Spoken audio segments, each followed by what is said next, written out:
This is Writers on Film, the only podcast dedicated to books on cinema.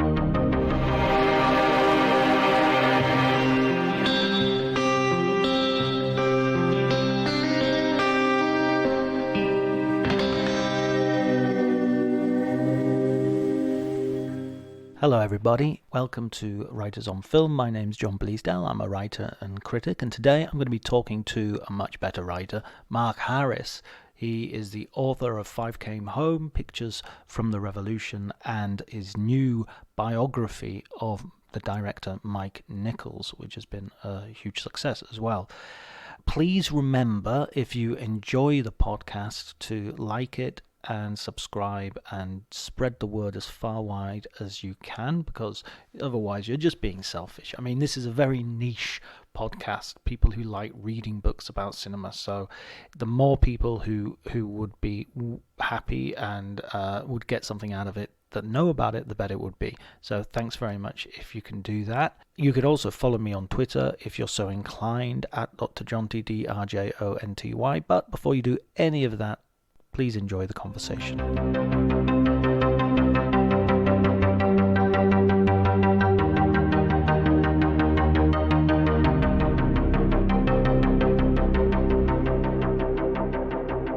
No, so Scenes is the British edition. For some reason, when it was published in 2008, the UK publisher insisted that nobody knew what pictures meant in England. And I've since talked to a whole bunch of English people who've said, that's not true. Absolutely.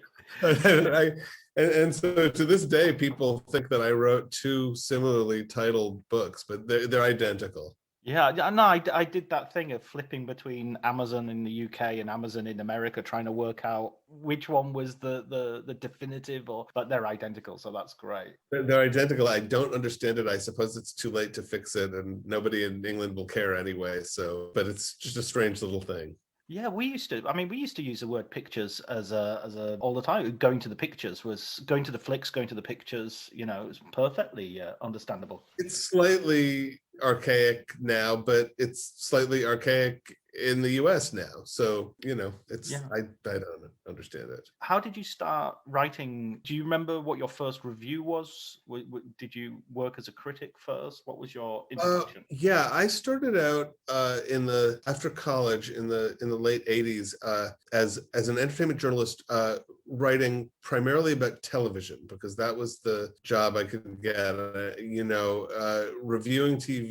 This was obviously pre-internet, so for any place that would have me, which was not many places, and sometimes just one of my first jobs was just writing listings for a syndication service that gave TV listings to newspapers that couldn't afford their own TV critics. So it wasn't criticism. It was tonight on Full House, the girls get a surprise. But do you remember what the surprise was? I don't remember what the surprise, but I do remember that sentence and writing it and really feeling like, well, I hope I've just hit bottom as an entertainment journalist. That's the sentence that is your after marker. This, it's really just like, addressing envelopes. I guess that's writing too. And then in 1990, when Entertainment Weekly launched in the US, I got a job there as a staff writer and started to write about television and also to be sent out to report stories and do interviews. And I did that for a few years, and then just a couple of years later, moved over to movies, covering movies, and then fairly quickly to editing. So when I came to the point of writing my first book, Pictures of the Revolution, which I started in 2004, it was at a time when I had spent the last more than 10 years being primarily an editor rather than a writer. And so I felt like I had a lot of writing trapped in me, like I'd missed my 30s as a writer and was very eager to make up for lost time. Right, and all that, and editing means you're also reading a hell of a lot of other people's stuff, so there's that sense of of, okay, here I go. I've got to not prove myself necessarily, but yeah, I can only stand on the sidelines for so long. Right. And I loved being an editor, and this was largely pre-internet, which meant that I was working with a staff of writers face to face in an office every day, really talking through stories with them and helping them rewrite, in some cases doing the rewriting myself and others. But it was very hands-on, face-to-face work, and I loved it. And I didn't miss writing while I was doing it because I felt like I was very writing adjacent and getting to direct the movie coverage for a magazine at a time when that was just really fun, and magazines were not yet the sort of endangered species that the internet would soon make them. But I was ready by 2004 to try my hand at a book, I thought. What was the move like from TV to film? Was that like was that you following your own interests, or was that just the job that was available, or how did that move take place? Well, it was the job that was available, but I had always been interested in both, and it was interesting to me that a lot of the entertainment journalists I met then, and still a lot that I meet now, you could be interested in movies and music, or you could be interested in TV, but those seem to be like two separate categories. I think now that the line has started to blur and that we're having many more discussions about what is a movie, and that streaming services are, just changing the whole discussion, I think, about the difference between TV and movies. Like, I think they're very distinct things, but I also think that it's a really good thing that there's not a bright line between them in terms of coverage anymore. I don't think you can really understand what's going on in the movie business if you're completely ignorant about TV. And I don't think you can understand the changes in television if you don't know anything about the movie business and who owns what, and what streaming means to movie studios. So I think it's good to be kind of ambidextrous about those things. Yeah, I've noticed, I write occasionally for Sight and Sound, and I've noticed they're very much moving towards basically anything that appears on a screen we're going to have a look at and consider. They're definitely more. Whereas in the past it would be, with the exceptions like a David Lynch, the Twin Peaks Return, or Fassbinder's Berlin Alexanderplatz or something like that.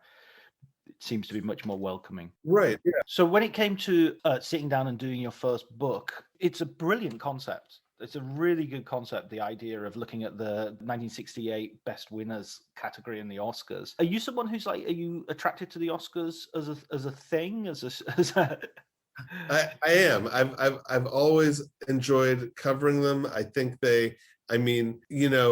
so much in movies and movie history is kind of transient that I really do love the idea of something that's existed almost for 100 years now, and that provides a snapshot once a year of how the industry sees itself. I love its fallibility. I love its temporariness. I love that, I don't think it really, I'm not a person who hand wrings a lot about it doing a lot of harm, because I think in the long run, in the contest between the Oscars and a movie, the movie will always win. Nothing is really hurt by not winning an Oscar, although some movies I think have their reputations hurt considerably by winning an Oscar. But yeah, I like them as a cultural phenomenon, and I've always been interested in them as a window into something wider. And so I didn't want to write an Oscar book. And, when I started Pictures of a Revolution, I thought, well, there's a problem here in that, I can't build suspense out of something, the result of which anyone can Google and have in 2 minutes. But I do think that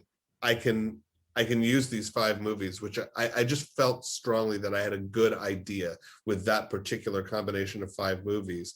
And that also, a couple of them, their origin stories started so early in 1963, basically, that I would be able to parade through the whole middle of the 60s in the course of telling these stories, which is something that I really wanted to do. Yeah, I mean, it's really a moment which is on the cusp of, going into new Hollywood with Arthur Penn and Bonnie and Clyde. But at the same time, you have sort of Dr. Dolittle and those films which are, and maybe even more so, Guess Who's Coming to Dinner? Guess Who's Coming to Dinner? Is that the right title? Mm-hmm. Okay, cool. Yeah. For a second, I thought it might have been Look Who's Coming. No, that doesn't even grammatically run. No, it's Guess Who's. which seems to like to be a throwback even technically to the sort of 40s in terms of thing. But you do I mean, it's more complicated the picture than that, isn't it? Because as you say with Bonnie and Clyde, that actually has long gestating as a project. It's not just, you know, the most happening now thing that's going on. Right. I mean, one thing I really wanted to make clear about the making of movies is that even now, when we write about movies, we tend to talk about them as if they were conceived the day before we saw them. I mean, I saw this summer when In the Heights opened in the U.S., and it was widely described as a reopening movie, a movie about New York coming back to life. And of course, you know, the pandemic was not only the furthest thing from anyone's mind when the musical was written, but the furthest thing from anyone's mind when the movie was shot. And in the mid 60s, that was particularly a kind of occupational hazard of making movies, because standards were changing so rapidly and mores were shifting so quickly that if you conceived something that felt very up to the minute in 1964 or 1965, and that was your goal, by 1967 or 1968, it could already feel old-fashioned and a little quaint. And I'm just fascinated by that, and by the futility, really, of trying to chase the moment if you're a movie maker. And so that was something I really wanted to write about in that first book. I mean, one of the key roles there, or one of the key figures there, I think, is Sidney Poitier, in the sense that in the heat of the night, he feels he's really pushing into new ground, and then he sort of has to move straight on from that to Guess Who's Coming to Dinner and play the kind of the noble black man who has no faults whatsoever in all. Right, and he just dodges an even worse role in a third one of those movies, Dr. Dolittle, where he would really play an offensive stereotype. And you know, I think Sidney Poitier's career, to me, is so moving. It's the thing I emotionally most connect to in Pictures at a Revolution, because to live this paradox of starting to be rejected as a relic of another age by your own people at precisely the moment that you become the biggest movie star in Hollywood is really heartbreaking to me. And you know, it's a good reminder, and I think this has resonance with our era as well, that that the judgment of the public can be very swift and very cruel, and also really fallible. But you know, there are certain kind of moviegoers who are very, very eager to discard something that they feel has outlived its usefulness, and often those are the most ardent and vocal movie fans. So it can really feel like it has the force of judgment. And I think that kind of glib discarding often does not hold up very well over time. I certainly don't think it held up well with Sidney Poitier. Because there's this sense of there being an avant-garde in the audience, but then, you know, Stanley Kramer's making this movie for the whole of America, and he's very aware of what will play and what won't. Maybe too timid from our point of view, from our perspective, but looking at the perspective of those times, I think that's what the book does wonderfully. Is it couches it in that context, so you might not necessarily agree with the decisions, but you at least understand them. Right. Well, with Guess Who's Coming to Dinner, I think this relates to something that's very current as well, which is, how do you shift things? Do you shift things to the left by standing far to the left and pulling everything in your direction, or do you shift things by standing in the center and moving it 2 inches toward the left? That is, I think, what Stanley Kramer was doing. He thought he was a revolutionary pulling something left from the left. What he really was a mainstream American filmmaker, and the sort of revolutionary thing that Guess Who's Coming to Dinner did, even though I don't think it's a revolutionary movie, there's no question that it did have an effect on kind of mainstream, middle of the road America. It was a huge hit that brought into people's field of vision something that a lot of them had not seen before, even when in certain cities and among certain generations, it already felt like old news. And then you get something like In the Heat of the Night, where you have Poitier hitting a white guy who in return for being hit himself. I should if someone hasn't seen the film, and there's that wonderful description of the San Francisco screening of everybody suddenly going really quiet because it's like, we just haven't seen this before. I still sometimes I do screenings related to the book, and I still have so much fun showing that movie to people because it's better technically in every way than they think it's going to be. They think they're going to end up watching an old late 1960s like TV police procedural, and then there are things like that moment in it that still jolt people in a really pleasurable way. Yeah, absolutely. And they made a sequel that I never saw, which wasn't it. It was actually called They Call Me Mr. Tibbs, I think. Yeah, there were a couple of sequels. There was that, and then he made one more. That they're not very good, but what's interesting is it by the time he makes the first sequel, which is only I think 3 years later, we're already in a different era of Black movie stardom, which he kind of caused and then did not become a part of. I mean, by the last of the Mr. Tibbs movies, we're right on the edge of the blaxploitation era with things like Shaft and Superfly and Cotton Comes to Harlem. And that was a mode of movie making that Sidney Poitier was not interested in. And yet he was out of step with it, and yet he had also made it possible. It's really a fascinating career.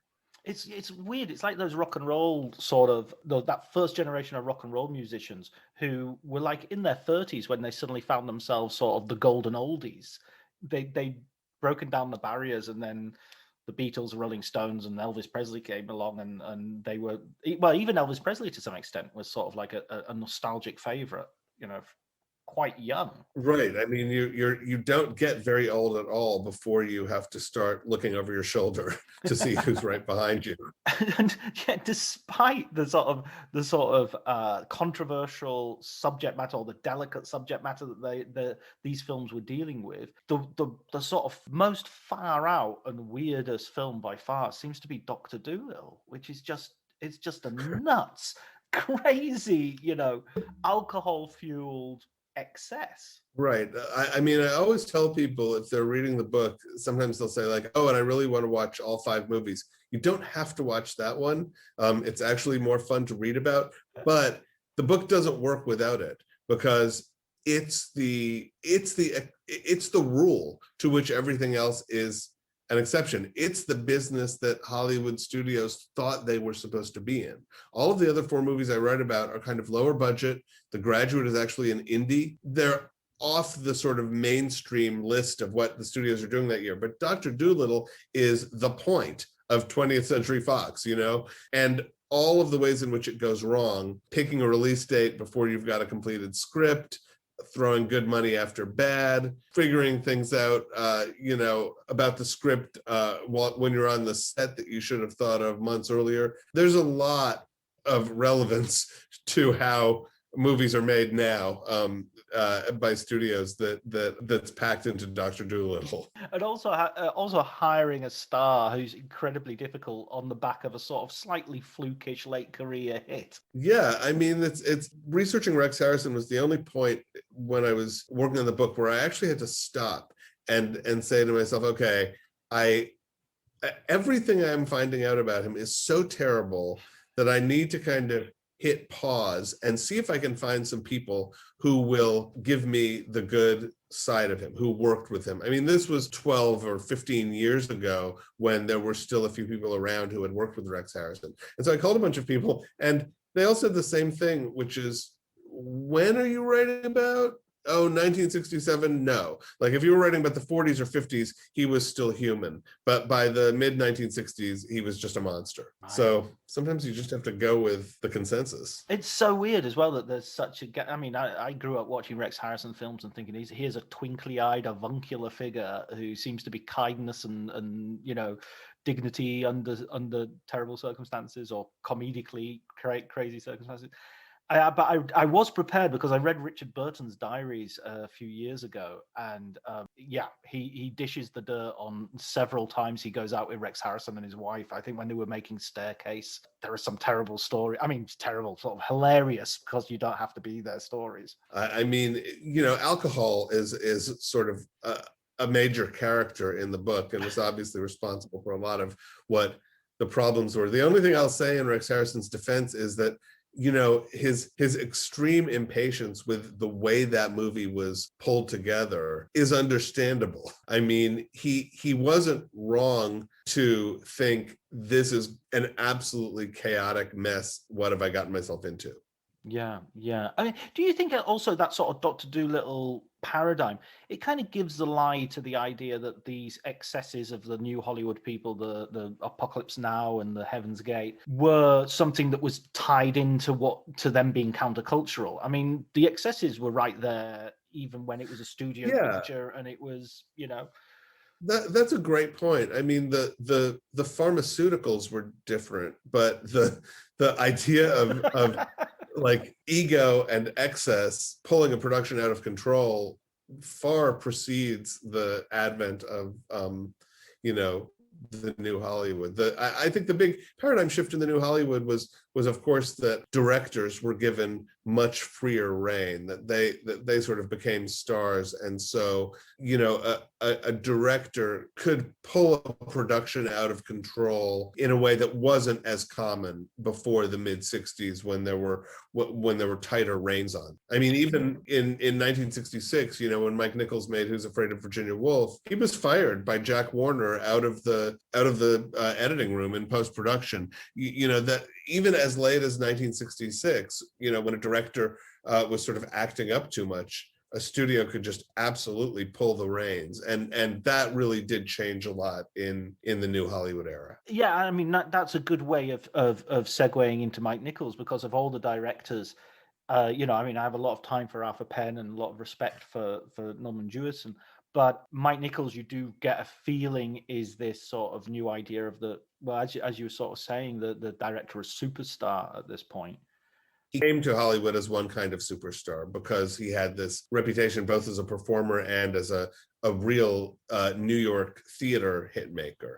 So even before he ever directed a foot of film, he was absolutely a star in Hollywood. There may have been people there who were skeptical about whether he could switch mediums, but there was no one who was not impressed by his track record prior to his first movie. Yeah, he's sort of almost got like there's an Orson Welles trajectory there a little bit, that he seems to be a star in three different ways before he even gets to Hollywood. He's a comedy star with Elaine May, and he's on television. He's a massive theater success with her, and then the career as a director. Was the biography a sort of, did that come out of writing this earlier book? Was that where your interest was sparked? No, it didn't really, although doing the first book contributed to it in a way. I mean, I met Mike around 2000 or 2001, before I had the idea to do the first book, because he was working on the HBO adaptation of Angels in America, which my husband wrote. So I got to know Mike socially that way. And then soon after Angels aired is when I came up with the idea for Pictures of a Revolution. And so then I started interviewing Mike and talking to him, and I started to get even more of a sense of what a fascinating career he had and what an interesting, thoughtful assessor of that career he was. But I concentrated incredibly hard on just The Graduate and the years immediately prior to it. I didn't get into anything else at all. We talked a little bit about Who's Afraid of Virginia Woolf, because The Graduate was already underway while he was working on it, but only in that context. So when Pictures of a Revolution was published, which was 2008, I absolutely thought, oh, that's it. I'm done. Like, that's my take on Mike, and that's my take on Mike's most famous movie, and I'll move on to other things. And it did not occur to me to write a biography until shortly after he died, which was at the end of 2014, many years later. And was that what was the sort of inciting incident in making that decision? It was honestly my publisher's idea. I mean, they came to me and said, we know you have this connection and we know you've written about him. Would you be interested in this? And from a creative point of view, I felt, the two things. I had not thought of writing a biography of anyone. That it wasn't the kind of book that I had been thinking about. But as soon as they said it, I felt excited and scared, which are the two kind of laboratory conditions I need to do a book.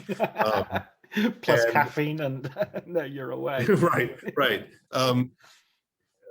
But I just thought, honestly, what the impetus was realizing how little I knew about him. I thought I've never written about theater. I've never written about comedy. I've never written about Elaine May. I've never tried to write a life from beginning to end. There's so much that I don't understand about how his career came to be and how he made his decisions, that I thought I will never get tired of exploring this life and learning about it from the time during the time it will take to do the book. And I also thought I'll learn new things if I really do this book right. I'll learn things I don't know about how movies are made and how theater is made. And that was something I just really wanted to do. So that was kind of the spark for it. Did you find there was any disadvantages to you knowing him, having a friendship, a relationship with him prior to writing the book? I worried about it a lot because I sort of worried about it in advance. I thought when I'm doing my research, or God forbid, when I'm writing, am I going to feel like I have him over my shoulder, reading what I'm doing, commenting on what I'm doing, annotating what I'm doing? And I guess I think two things helped me. One is that from the time I signed the contract to write the book to the time I wrote the first page of the book, many years had gone by. So I had a lot of time to get used to it. And the other thing was, I didn't strictly research in chronological order, but I did absolutely start at the beginning of his life and his career because of the urgency of doing interviews with, frankly, a dwindling number of people who were over 80, over 90, in some cases over 100. So the first long stretch of research was about Mike before I was born, like sometimes decades before I was born. And in the months that I was working on that, he just started to feel like a subject to me. He didn't feel like the person that I had known and had dinner with and had listened to tell stories. He felt like this person I had never met and didn't understand and was trying to figure out. So I was kind of, the only times I would ever suddenly think like, oh my God, right, I knew him, were when I would hear his voice, when there'd be audio. But when I was doing the rest of the research, I just thought, this is my subject. And any kind of trepidation I had about, well, what if I find out something really terrible, or am I going to constantly think like, would he like this in the book or out of the book? That just never arose. I guess there's a certain kind of ruthlessness that biographers have to have a little bit of. And I just I thought, I know the kind of books he was interested in. I know he liked truthful things. And I know that when I was working on Pictures of a Revolution, some of the very worst stories about Mike and his behavior, most of them, in fact, came from Mike. Right. So I used that just, probably self-servingly. I said to myself, I think he would want a truthful book. And I gave myself permission to write one. Yeah, I mean, you definitely get that impression of him from the book, and from his own comments, that he is someone who himself would be ruthless in the pursuit of truth when it came to his direction. But yeah, he's quite cruel to Dustin Hoffman, isn't he, through the direction of that film? Yeah, I think that's a really painful, complicated relationship because, of course, his decision to cast Dustin Hoffman was a huge act of faith. He was nobody, and he looked like nobody. He didn't look like a movie star. He didn't look like, Robert Redford, who wanted to be the star of that movie. And I think that there were moments when Mike was cruel. There were also moments when he was incredibly encouraging to Hoffman and really was able to kind of draw him out and get him in exactly the kind of head that he needed to get in. So it certainly, it's interesting because Hoffman, when I interviewed him for The Graduate, said by the end of production on that movie, which was very long, I don't think anybody cared whether I lived or died. It was that rough on him. And yet it wasn't like he and Mike were not on the outs. They never worked together again, but they came close a number of times, and Hoffman later said he really regretted that they didn't work together again. And Mike, even toward the end of his life, would joke about, when he won a Lifetime Achievement Award at Lincoln Center, Mike got up and made a speech saying, "Where the hell is Dustin Hoffman? It's like not having the monster show up at a tribute to Frankenstein." So it was a challenging relationship. I think in many ways, it was a very affectionate relationship as well. I mean, one of the best things you have with Mike NIchols, I think, as a subject, as a biographer, is the fact that he does give such good copy. I mean, he speaks in aphorisms. He's got an off-the-cuff way of talking, which most comedy writers would chop off two fingers to get. Right, too good sometimes, because those perfectly turned phrases can sometimes represent the truth and sometimes disguise the truth. Mike really knew how to put up a wall that didn't look like a wall. He'd give you a beautiful quote that said nothing, but that you wouldn't be able to resist using. So I had to be careful about not always letting him have the last word, but at the same time, he's, as you said, wonderfully droll and articulate and has a really distinctive voice. And I wanted his story in large part told by him because he tells it really well. And so it was more a question of like picking the quotes where I thought he was digging past kind of performative presentation to honesty and introspection. And he did that a lot. Yeah, absolutely. Yeah, I think that comes across very much.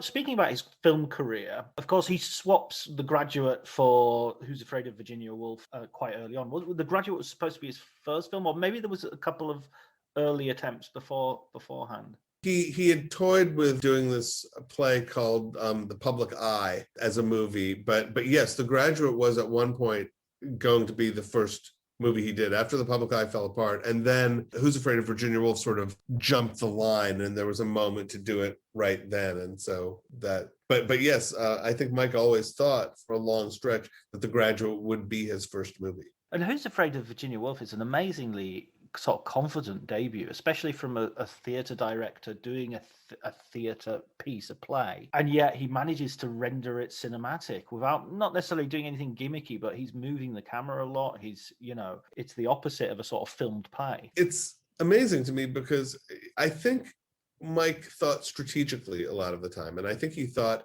I know how to do this. It's a play with 4 people. I've done a play with 4 people. It's a really limited location, so I don't have to learn how to shoot outdoors. And I think he thought this is very manageable as my first movie as a theater director. And yet what he ends up with is the 2 biggest movie stars in the world, one of whom has to have makeup to age her by 15 years, and the other of whom is struggling with a serious drinking problem, making a movie out of a script that is going to kind of destroy the production code and that they don't know how much they can get away with. And he has to learn how to make movies on the fly. I mean, and by his own admission, he knew just absolutely nothing technically about, anything from how do you shoot people coming through a door to what do different lenses mean to how do you know that you've gotten all the shots from all the angles of a scene that you'll need to cut it all together. And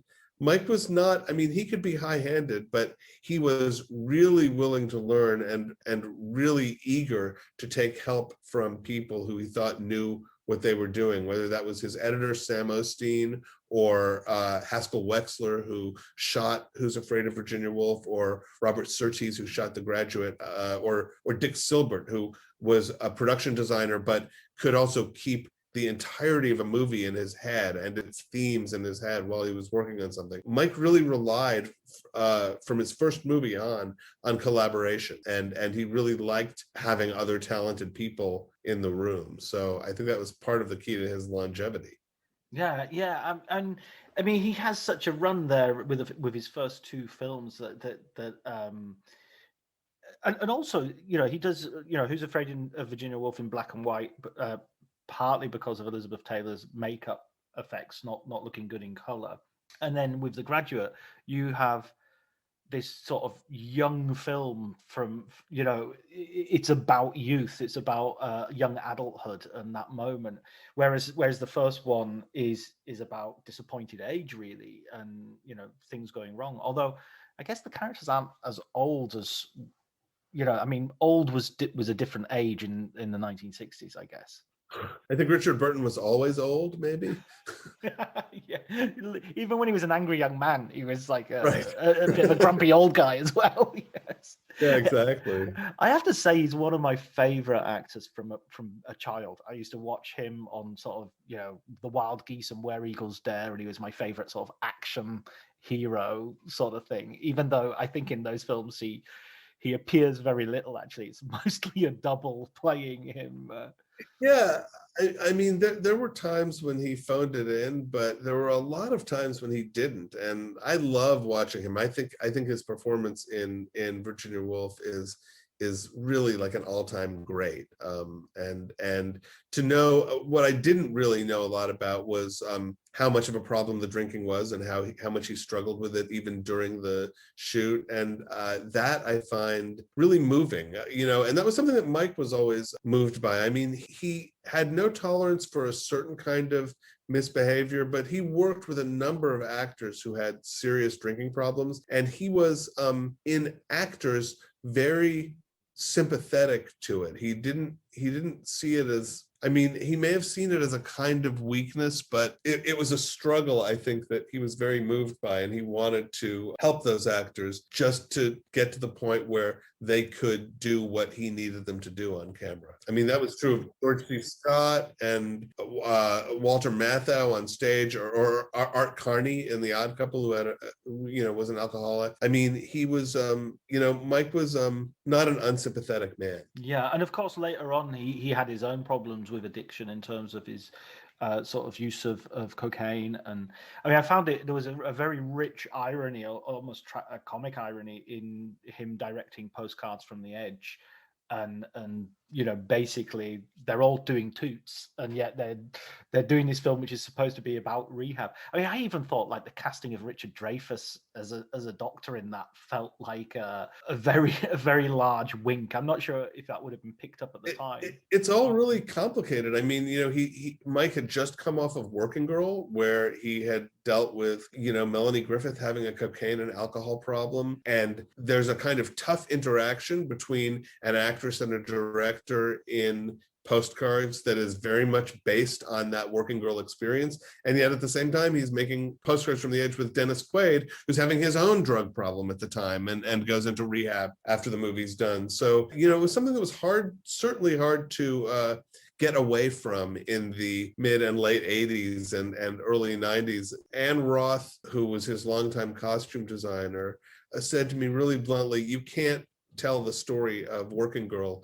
without cocaine. But a lot of people made the point that it wasn't, the big dividing line wasn't between people who did it and people who didn't. It was between people who had it under control, weekend users, and people who let it affect their work. That was the kind of class distinction on sets at that time, which is really extraordinary to think about. Do you think that situation still pervades today, or do you think it's much tighter? I think it's certainly like substance abuse problems haven't gone away, but I don't think things are nearly as freewheeling anymore. I mean, first of all, there's the culture of rehab is so pervasive that the idea is like, well, if you have a problem, why wouldn't you just go to rehab and deal with it? And also these giant budget studio movies, these immense franchise chapter behemoths, there's no room for that stuff. I mean, it's a little like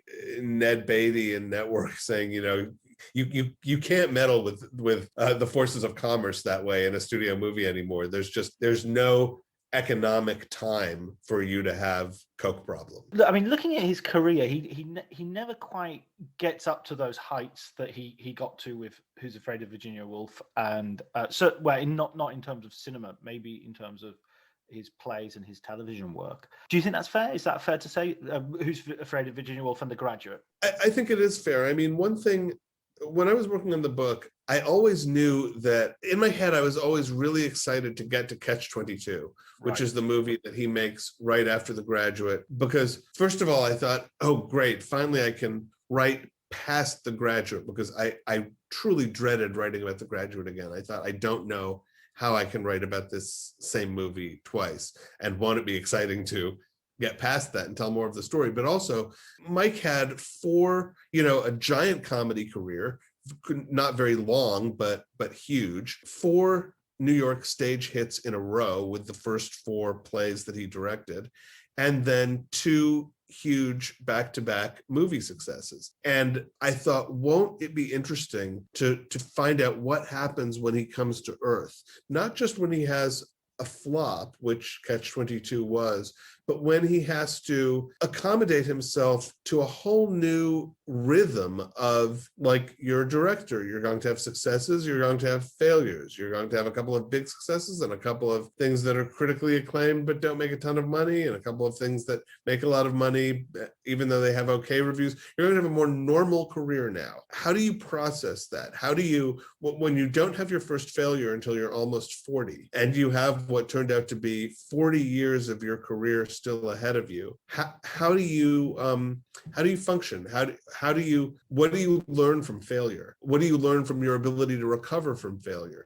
And I think one of the ways in which Mike's career was really exemplary was how well he handled that. Not all of his movies or plays were good. He had hot streaks and cold streaks, but he was, I think, remarkably undefensive about failure. I think Catch-22 showed him that he could have a big public flop and survive it and keep going. And right from that point, he goes from Catch-22 to Carnal Knowledge, a small scale movie that he does simply because he believes in the script and the writer and eventually the cast. And I think that sort of set him on a really interesting course. For the rest of his career, he said, this is what you do after you have a big failure. You should turn to something that you may have no commercial expectations for just because you love it. I've really been moved by the fact that as directors and as writers have read this book, which, first of all, just, it really excites me that they're reading it. A lot of them have said that the failures are what mean the most to them, that what they really want to see, how through your 30s and 40s and 50s and 60s and 70s and even 80s, you handle it when something that you've poured your heart into just doesn't work, and how you pick up and keep going. I think that is, for me, if the book has a lesson in it, it's that. It's that sort of stamina and persistence to sort of bounce back. Yeah, and honesty with yourself, and ability to look at what went wrong and why, and try to course correct for the future. I mean, that's, whether you're in the movie business or not, that's a sort of good life approach.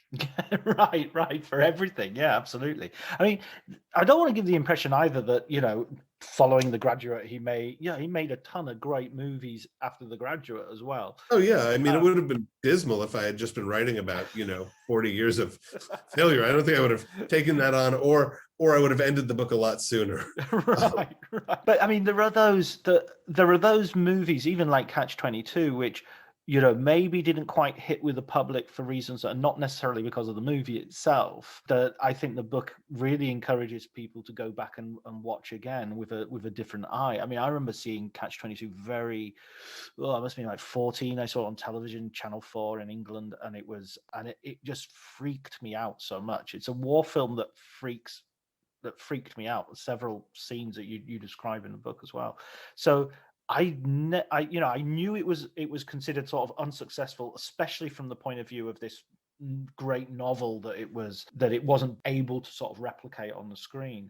But it doesn't strike me as an unsuccessful film. It kind of does what it does. I think that's a great point. I think of all of Mike's movies, it's the one that's right on the line. And it was even right on the line for him. I mean, he alternated between saying, nope, we did it wrong, we tried and we failed, with especially later in his life, saying, there are actually things I really like about that movie. And I understand the ways in which it got away from me, but I think it has some valuable things in it. And I completely agree with that. Like, I think it's a really interesting movie. I get why it was a flop, and I get why it was wrong for its moment, but there's nothing about it that is thoughtless or heedless or unconsidered. You can see that it's a movie made by people who intelligently wrestled with this monster of a novel and tried to figure out a way to bring it to the screen. Yeah, I think I read on Twitter one of your tweets talking about Heartburn as one of the films that you would like to, if everybody sort of goes and rewatches Heartburn or watches it for the first time, that's the, your work is done. I love Heartburn, and I've tweeted that a couple of times. And what's really fun to me is probably about 7 out of 10 people will come back to me and say, "Oh my God, that was fantastic! Why did I never see this? This Meryl Streep performance is just great. There are all these brilliant little moments in it." And the other 3 people will come back and say, "Well, that was shit." Like, there are people like I will not persuade at all, and I like a divisive movie, and it still is there. I think the reason I keep telling people about Heartburn is because I think of all of the movies that Mike made that didn't get good reviews, that one, the bad reviews for that movie were the most motivated by things that had nothing to do with the movie, by this weird fixation of the time on the Nora Ephron, Carl Bernstein divorce and all the publicity that had gotten, and also by a kind of problematic belief on the part of a lot of male critics that Mike had sort of given himself a demotion in the 1980s by deciding to become a director of women's pictures. Like, there's a lot of weird gendered stuff in those Heartburn reviews that has not aged well. So I do think it's the movie that most deserves a fresh critical look, maybe, of that and Catch-22, I think are the movies that I'd love to see critics kind of tackle again. Not the Gary Shandling movie, then. That's not getting a...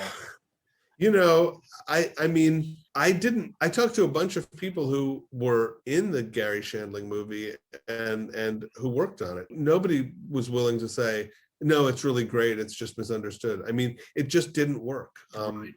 Annette Bening said really interestingly, it got too big for itself, that we had always imagined it as a sort of, when you think about what was being made in the late 90s, things like Being John Malkovich, for instance, they thought of it as that size a movie. And the strange thing is, I think it's the movie that Mike got the most money for of anything he ever made, something like $8 million. And the minute you get a salary like that, everybody else's salaries go up, and suddenly you're making a very big movie that needs to be big in order to justify all those salaries. And I don't know if it ever could have worked or not, but the scale on which that movie was made was just not a good thing for it. Yeah, it's just not appropriate to... It's a sort of a small sort of indie comedy idea. Right, it's a sort of silly, dirty joke / romance. It should feel casual and a little grubby and tossed off, maybe. I mean, the funny thing is, isn't it? I watched the Gary Shandling documentary that came out recently, and you sort of see it from the different angle of Shandling's point of view there. And it seems that Nichols is someone who had to have a relationship with his star, so he would have these collaborations with Meryl Streep and with Jack Nicholson, and as you said, with Dustin Hoffman, that very even slightly ambiguous relationship, but it was a relationship. And you get the feeling with Gary Shandling that relationship just wasn't there. Right. I think that there were a couple of times late in his career when Mike said that the mistake he essentially made was casting someone only off of their work without meeting them first, and Right. and then he gets face to face with them, whether it's Gary Shandling or Morgan Freeman and Frances McDormand, who he put on stage in a Broadway revival of this play called The Country Girl. Sometimes, like, if the chemistry isn't there, I think Mike found that exceptionally hard. Another instance of that is the Robert De Niro movie that he never finished, Bogart Slayer, when he really didn't spend any time with De Niro. And De Niro said to me about that movie, if I were doing it now, if I had known then what I know now, I would have said, let's all sit down together and do a reading of this script first and see if it works and see if we're right together and see if I'm right for it. But they didn't do that then. And I do think that because Mike was such an actor connected director and that relationship was so primary to him and so important, when it wasn't there, he could really feel at sea. Yeah, it's just like I don't even know how to talk to this guy. We're not talking the same language. Right. And he could talk to a lot of different actors. It's not like he directed them all the same way. The range of people he got great performances out of is extraordinary. I mean, and as varied as Richard Burton and Philip Seymour Hoffman and Julia Roberts and Natalie Portman, but when it wasn't there, it really wasn't there. And he almost felt like all of his tools had been taken away. Yeah.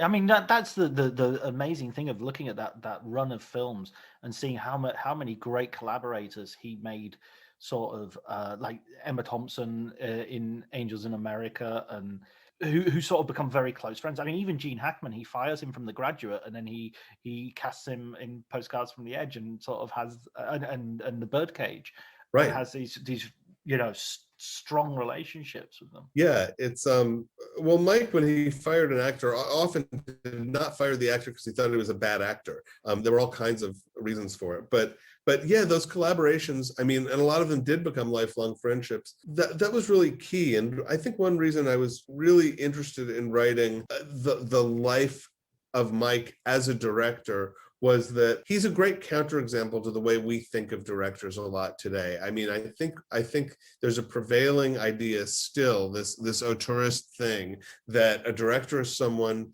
who has to sail the ship of his vision through everybody who is in the way of that vision, from the screenwriter who doesn't get it, to the actors who don't get it, to the studio who doesn't get it. You have to steer that ship into port. And Mike's approach, I mean, Mike was very strong-minded and did have a picture of what he wanted his movies to be in his head, but he was also intensely a believer in collaboration, a believer that a director's job is to bring the best out of his actors, to bring the best out of his writers, his cinematographers, and to let them elevate him. And I do think that that's a legitimate, important way of being a director that is very often undervalued or under discussed in contemporary film discourse.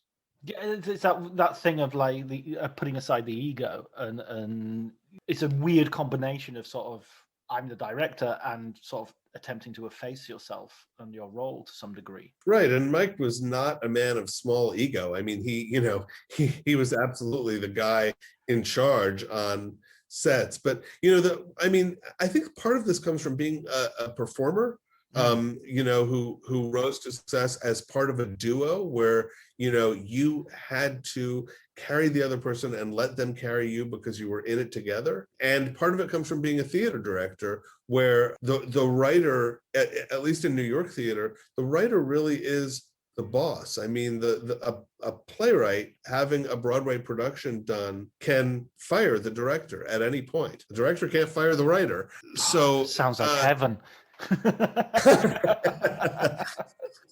It probably depends on whether you talk to directors or writers, but I'm coming from a writer's point of view. In a way, I think it's not the worst training for a film director to be a little bit humble, or to understand how valuable collaboration is. Wow. Yeah. No, that's a really interesting point. The Mike NIchols biography was your third book, I think, because you did the Five Came Back, yeah. Five Came Back, which was also made into a big Netflix documentary series, which is amazing. Have you got plans for another book already gestating? Is there anything you can tell us about that? I wish I could tell you more than I can tell you, but what I can tell you is yes, I have just in the last month gotten to the point where this idea that been working on for a while has finally come together, and I'm gonna I'm about to sign a contract to do it. And what else can I tell you? It's not like any of my first 3 books, and it's not another biography. Okay. Okay. Oh, brilliant. Well, okay. One last thing before we finish. What film book would you recommend? It can be any choice. What film book would you recommend to our listeners? I am going to recommend one that is not out yet, but is coming out in the next month or so. It's this fantastic new book called Fun City Cinema by a writer named Jason Bailey. And what it is essentially like 100-year history of New York movies, but also 100-year history of all of the considerations that went into making movies in New York, and sort of New York's emergence and evolution as a city that could accommodate itself to film. So I'm a lifelong New Yorker. I learned a ton about New York from this book that I didn't know, and a ton about the specific movies that Jason writes about. He also gives you, for each chapter, a kind of great viewing guide. So among other things, this is a fantastic watch along book. Like you will emerge from it with a really extraordinary list of all different kinds of movies to watch. And it's a lovely, smart, new approach. I really enjoyed it. Oh, brilliant! I came to New York for the first time like a few year ago, for the first and only time up until now. And I just think it's so amazing when you go to a city that you've seen so many times in the movies, shown in so many different ways, and you're actually there, and you suddenly go, "Oh, wait a minute! Okay, so that bridge is over there, and this." You sort of work out the topography and the geography of it, and then when you go home, you watch all these movies with a totally fresh eye. Right, and you'll see a lot of movies where the car rounds the corner and suddenly they're actually 2 miles away. I see that all the time. But yeah, I mean, you can't really walk around New York almost without crossing a street where something has been filmed at some point. I work in Venice, and so I actually remember going to see The Tourist, which was filmed in Venice ish, and they do things like they move the airport so it's opposite the St. Mark's Square. So there's just loads of ridiculous geography that goes on there. And I think in the Casino Royale, he runs across St. Mark's, but he's running from and to the same corner. They've just obviously cordoned off one corner and then dress it differently. But if you know just like that, he's just running backwards and forwards to this same corner. There's a pretty good tradition of Venice movies, though. I mean, there's a lot to choose from there. I mean, like instantly think of Don't Look Now. Don't Look Now is right near where I teach. The old church Donald Sutherland is restoring, which is kind of one of the oldest and kind of not ugliest churches, but for Venice, it's the most sort of crumbly, falling down sort of thing. It's not. I think that's what's brilliant about that movie, and in fact quite unique, is it shows Venice in a very sort of dirty, scruffy city. It doesn't show it as just the postcard with the gondola rides and the this and the that. So, I haven't been to Venice, but I feel like when I do go, Don't Look Now is what I will most expect it to look like based on the movies that I've seen. Yeah, it does not disappoint. Well, if you ever do come, I will give you the guided tour. Thank you. Thank you very much, Mark, for giving us your time, and best of luck with your new project. Thank you so much. Thanks for inviting me on. This was really fun.